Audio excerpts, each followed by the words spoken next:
Hey there, Squirrel Army! Today we're talking about Sword of Once and Future and asking how good is it? You can join the Squirrel Army by subscribing. Alright, so we're asking how good the final sword is. Except it might not be the final sword.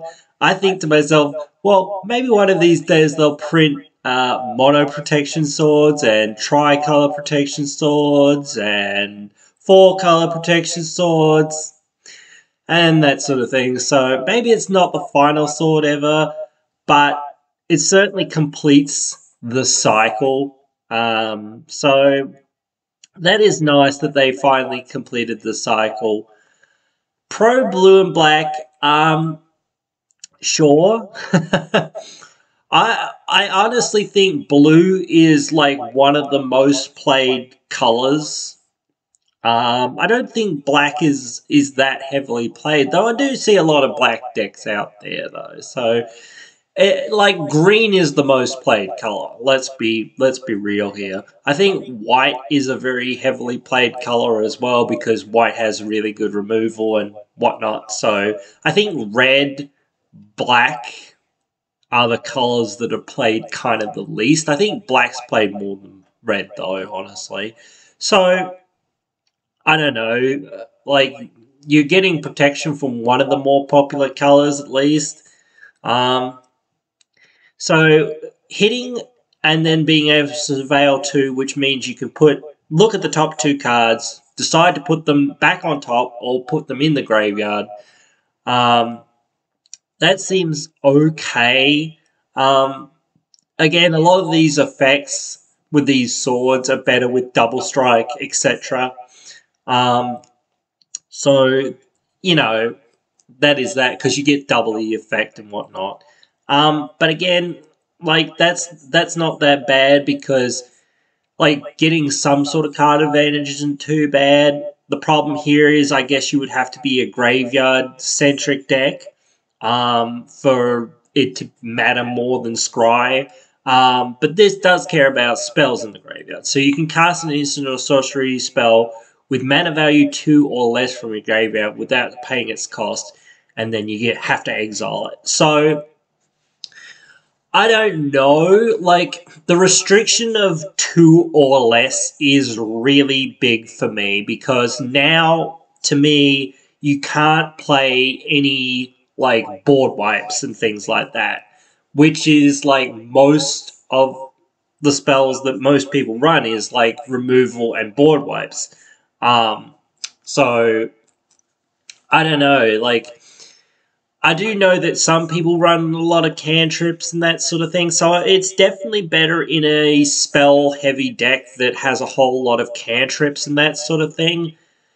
Though I don't know how exciting it is to flashback your brainstorm or whatever. Maybe it's not that exciting, and it's even not that exciting to perhaps, flashback your removal spell at sorcery speed, even though it's on combat or whatever.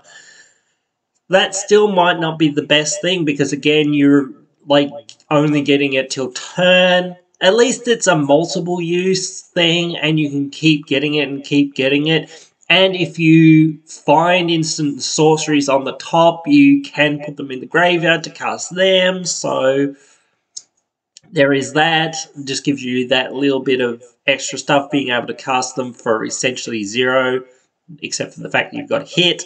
So I don't know.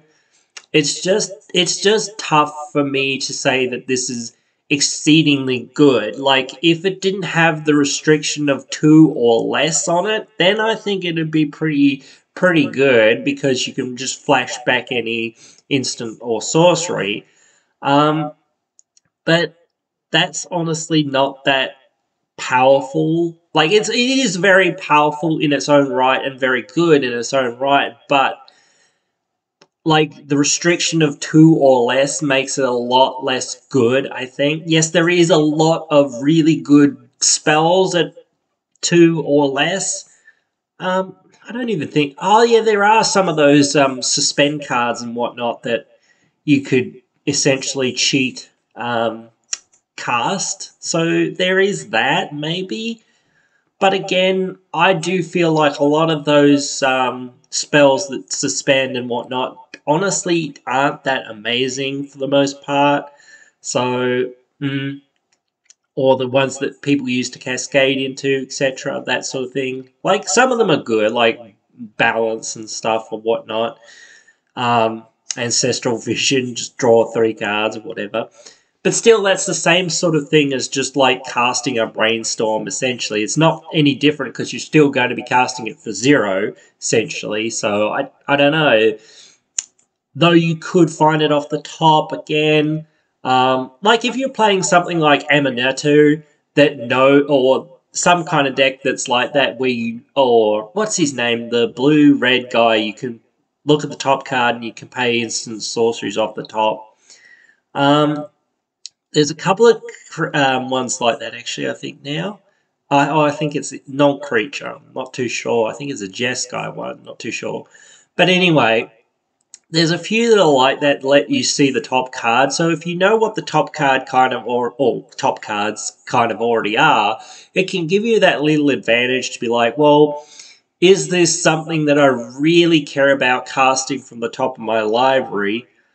Yeah, maybe not, because it's only 1 or 2 mana anyway, and it's small potatoes, so I might as well just put it in the bin and friggin' get, it for free, and then see whatever else I've got on the top, and move on and try to do other things, or, try to fix my top or whatever.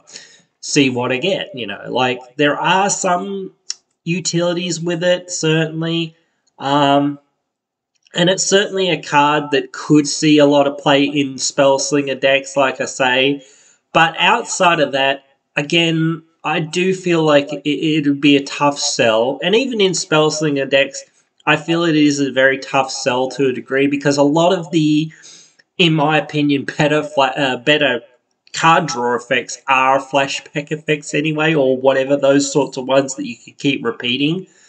But this does help you give that to a lot of spells that don't, but I don't know whether it's worth even playing them, because they're not that amazing to start with, to a degree, except for the fact that they're, cheap and efficient to a degree. So yeah, I don't know. It's tough to sort of say. If you've got like Ancestral Recall and Ancestral Vision and things like that, just like, 0 mana draw 3, basically, that would be amazingly good, absolutely, but I don't think a lot of people are playing that sort of thing, though you could sort of build around it to a degree, but again, it's 1 card in your deck, and unless you're sort of really doing a whole lot of stuff with this, I feel like it really won't do a whole lot for you. You might have a couple of instant sorceries and just be like, yeah, well, I have my Abrupt Decay in my graveyard or whatever it is. That's cool, but I don't really have any good targets for it, or whatever it is, just, yeah, I could do something with it, but honestly, I don't have a good target for it. Or why actually Abrupt Decay? Oh no, yeah, or is Abrupt Decay 3? Or is it 2? I think it's 2. It's like Assassin's Trophy, isn't it? I think. Anyway, you could have your Assassin's Trophy in there, because I know that's 2. But same thing, like, okay, cool, I can kill another thing of theirs or whatever. Or, if you do get milled and whatnot, which does happen to me quite a lot, and I always find that my instant sorceries get milled, and I can never do anything about the thing that's milling me, because the thing that's milling me is always milling my spells, so it's like, damn it, I can never get rid of this goddamn thing. Because I always get my spells milled, but whatever. So there could be times at which you kind of go, well, it's worth it because, hey, I got that spell in my graveyard and I really need it. So there are times that it can be very useful in that regard, but at that point, it's like, well, I don't know. Might as well just like run Eternal Witness to get back that 1 instant or sorcery that you really need, or whatever it is, Timeless Witness or something like that, because again, like, you're probably only going to need that once in a game, maybe twice, for the most part. I don't know. It's not going to be like if you're not really built around instant sorceries, especially cheaper instant sorceries, like you're not going to get that much out of it. I don't think. Like really in a spell deck, yes, 1,000%, but anywhere else, like it can be good. It certainly gives that ability to decks that aren't in blue for the most part, like that flashback style of an effect, and it gives it constantly, which is good. But again, like if you don't have any kind of real reason or enough like payoffs for it, it's just a card in your deck that you're going to keep going, wow, this card rarely does the thing that I want it to do, and it's just scry to essentially every time I hit with it. So I don't know whether that will be worth it, honestly. Like, it can be in some decks, like maybe if you're playing some other kind of graveyard deck that does have instant sorceries in it as well, like Muldrotha. I can feel like Muldrotha really wants this because it'll just mill cards and it won't really care, and if it puts instant sorceries in the graveyard, that's still fine because, well, flash them back or whatever. So there are some outliers, maybe Mirren too, decks like that, but again, for the most part, I don't think that it has much play in many other decks. You can certainly slot it in and try it for yourself if you want to, but I would say that it won't provide you with that much unless you're really built around it, this sort of idea already. It's not going to be that amazing for you, I don't think. So, yeah, that's just my thoughts on it because, again, it's very restricted. If it wasn't so restricted, then I think it'd be a whole lot better because, again, you could just get back any spell and be like, bam, do my thing, move on, etc. So, but anyway, guys, that is what I think. You guys can always tell me what you guys think. Write your thoughts down there in the comments below. Hope you've enjoyed this one. Hope you will join me in another one.